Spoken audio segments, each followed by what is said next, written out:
The Love Ran Red tour stopped at the Ralston Arena Sunday night, featuring Grammy Award winner Chris Tomlin.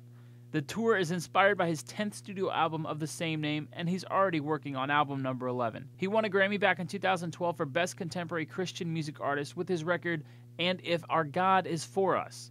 In 2013, when he released Burning Lights, it became only the 4th Christian album ever to debut at number 1 on the Billboard 200. I caught up with Chris Tomlin at the Ralston Arena. Hey everybody, Dustin Dales here, very excited. I've got a very special guest this week. He's coming to the Ralston Arena. In fact, he was here Sunday, October 11th. And if you haven't had a chance to catch him live, I know one of my coworkers here, they've seen him live, and he puts on a great show. And I'm looking forward to his show tonight. But please welcome Grammy Award-winning artist Chris Tomlin. Thank you so much. Good to be in the Omaha area and Ralston and the surrounding area. It's awesome to be here. Thank you so much. Have you been to Omaha before? Yes, we've been to Omaha several times over the last, gosh, I've been touring for 15, 16 years, so we've been to Omaha several times. How do you like it? Oh, it's great, just right in the heartland of the country. The people are so nice and welcoming, and so that's always good. You know, you always get a different feel of people, and the people here are wonderful, so that's what it's about for us. Obviously playing music, it's about the people and the audience, and so it's good to be here. Is there something you try to do every time you go to a new town? Is there any kind of like some way to get to know the town? Is there anything you do? I go out for lunch usually somewhere, you know, try to find a little lunch spot around, but I stick to like the things I know. Yeah. I'm really done with all the Yelp, these recommendations, because it's just never works for me. Yeah. So I kind of stick to the things I know. If the townhouse something I know, that's what I go for. There you go. I got to have my comforts on the road, you know. Don't like to change things up, huh? No, it's like that's the one thing that everything's different, you know, during the day, different cities. So that's the one thing that can kind of stay the same. I gotcha. Now your new tour, Love Ran Red. Mm-hmm. How's that going for you? Awesome. This is this fall leg is a continuation of what we did in the spring, and so it's been a year of touring this new album, and for us when we're touring an album, it's not like it's still a part of. That's just a part of it, you know. For us, every night is the whole. I consider it the whole. I look at the whole scope of our music, mm-hmm. and what that looks like. And so when someone comes, they can expect to hear most of the songs they've grown to love over the years, and also some of the new ones as well. Mm-hmm. Do you like to integrate a lot of covers in your shows?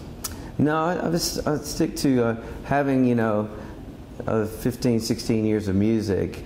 It's hard to, you know, it's hard to get all the songs I have in a night that people want to hear. So adding other covers really don't have time for, really. Mm-hmm. Now the year's almost over. How many more dates do you have left? Yeah, we have about 20 nights on this tour in 20 cities to go, and then I'm doing a Christmas tour in December for about 9-10 nights. That'll be in like little small theaters, like a little small intimate Christmas night, which will be really different. I haven't done that in years, and so looking forward to that. Would that be just yourself or with the whole band? The whole band will be there, and a girl named Lauren Daigle, who is just like, you know, taking off on like wildfire across the country, and Crowder will be with me on those. They'll be with me on that tour as well. So it'll be a pretty interesting, fun night. Now the tour's named after your latest album. It's your 10th studio album. And yes. Is there a song on there that really spoke to you, and you're like, man, when I record this? Yes, and that's the great question, because that is the title of the record, Love Ran Red. It comes from the song At the Cross, which is, you know, it was kind of the foundation of the record. It's like there's always one or two songs you're like, if every song could live up to this song, you know, that'd be special. But there's those special songs that come along, and that was this one, At the Cross. And obviously you know, I loved it because I named the record that, but it's really connected with people all over the country. It's been amazing on radio. It's been amazing in the church, and you know, every night. And it's been interesting to see like how it's grown. From the spring, we played it every night. It was a pretty good response, but it was really new. And now in the fall, we play it, and everybody knows it. It's like a whole different thing, and it's like a whole different experience when we play that song. And so that's always my favorite one to play every night is At the Cross. Yeah. Now, is there already a bunch of songs that you kind of got in mind for your next album that you're excited for? Well, we just released a single called Good Good Father, and that's kind of the first steps of our next record. And we're working, and we're just always recording, and we'll put that together the first of next year and release it probably the middle of next year, and we'll see where it goes. But I've just been the songs are already brewing. I've already written lots of songs, but that doesn't mean that they're all any good. So we'll figure out which ones like start rising to the top, as the time progresses. And but Good Father, which is a song that I did not write, but every once in a while there's a song that comes along that is so special. And over the course of making records, I've usually put something on there I didn't write that I kind of wanted to carry and kind of like just bring to a wider audience. Indescribable was one early on. God of the City was one early on. I could go down the list. And so I heard this song, Good Father. My wife played it for me. She's like, you got to hear this song. And I found out it was a couple friends of mine who wrote it. Oh, really? And I didn't know who wrote it. And then I found out some friends of mine in Atlanta who wrote the song. And I called them and said, can I record this? And so we've been working on that for most of the year, just kind of figuring out timing of that. And so, let's record it. Let's just do it this fall. And my goodness, it is such a special song. And so we'll play it at the concert tonight as well. And it's already up on iTunes and all that. But that's kind of the first steps of the new record. Gotcha. Now, is there a lot of people you like to collaborate with, or do you like to do stuff on your own? All the songwriting for me comes from collaboration. I mean, I have a group of guys that I've kind of written with and write at different times, and a few different guys in there in the mix. And so I think the strength of the songs have always come from collaboration. And I might have the idea or like a little spark of something, and then usually it's have such amazing songwriting friends that have the same heart. We're never like going for honestly, we just never sit down and go, okay, let's write a hit song. That's never the thing. It's like we want to write songs of worship for the church, and if it works for radio, great, but that's not the end goal. And so it's been pretty amazing to see how both of those things have worked. And that's why we try to stay in that kind of mindset of like, is this something people can sing? Is this something that I want to sing? I try to stay in that lane, Every year people are like, so what'd you do different? I'm like, well, really nothing. I'm trying to stay right in what I do best, and that's write songs that people can sing, and hopefully I get better at it every year. Now, even though you've had a lot of success with the albums and with the tours and stuff, I understand you like to just get back to where your roots and go to the churches and sing at the churches. Is that right? Oh yeah. I mean, obviously, that's where the songs for me. That's what I am most thankful for, and probably what most I pray for, is that the songs would find its way into the local church. I mean, if it was just me traveling around these arenas and playing the songs, and that's as far as they went, it wouldn't be near as fun. But to know that these songs go deep into the fabric of the church, and people singing them, is the heart for me to sing, and it's the reason that I write these songs, and the reason I feel like God's given me this gift to do it. And so, just really, really grateful for that, how the songs find their way in the church. And I love going to different churches and hearing them played, and I had nothing to do with it, just leading the songs, and it's so fun every time to hear that. Now, I understand also that a few years ago, you opened your own church.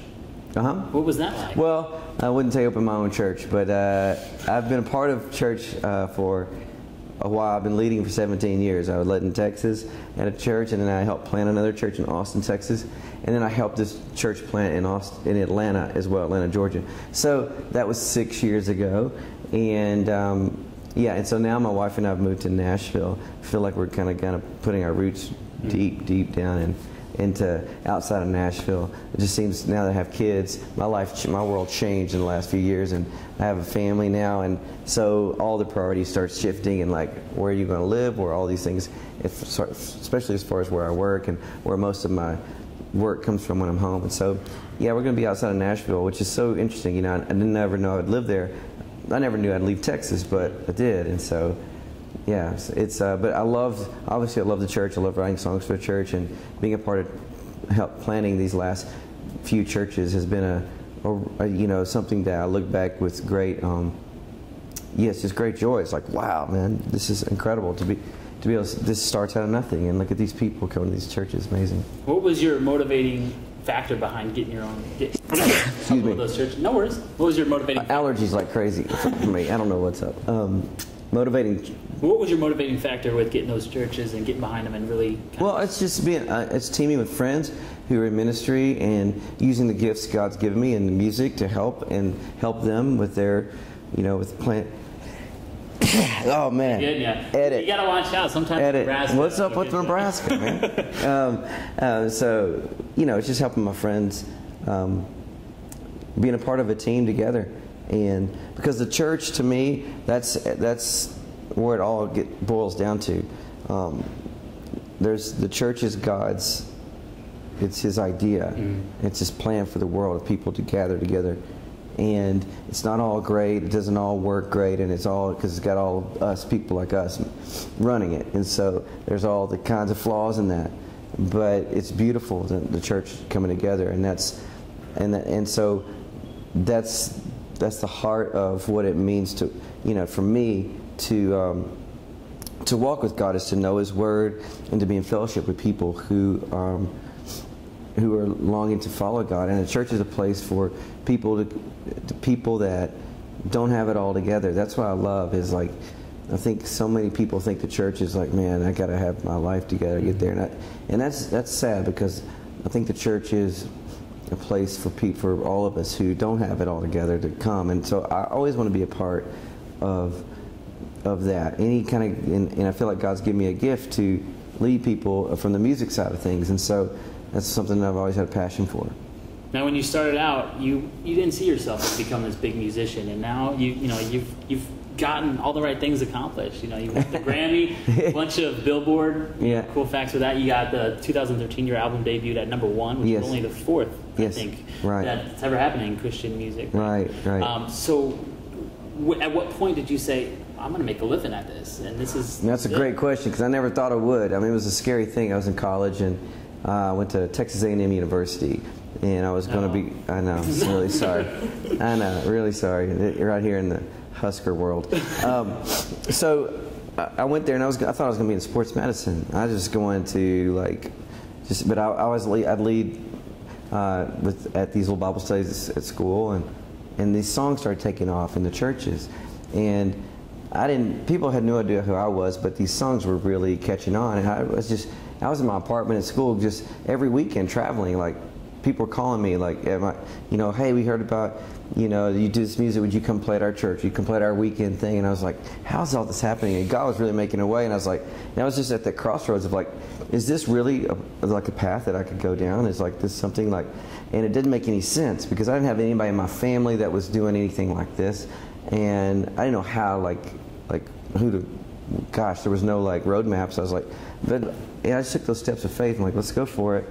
And it was, it started out in me and my Forerunner and my guitar and traveling around by myself, playing, and it was interesting days. And it all just it was all small steps, real small steps into where it is today, which I cannot believe where it is today. But it's been an amazing journey, and it's definitely something you look back and go, wow, God did this, because I sure didn't have the, the intelligence or the know-how to put this all together.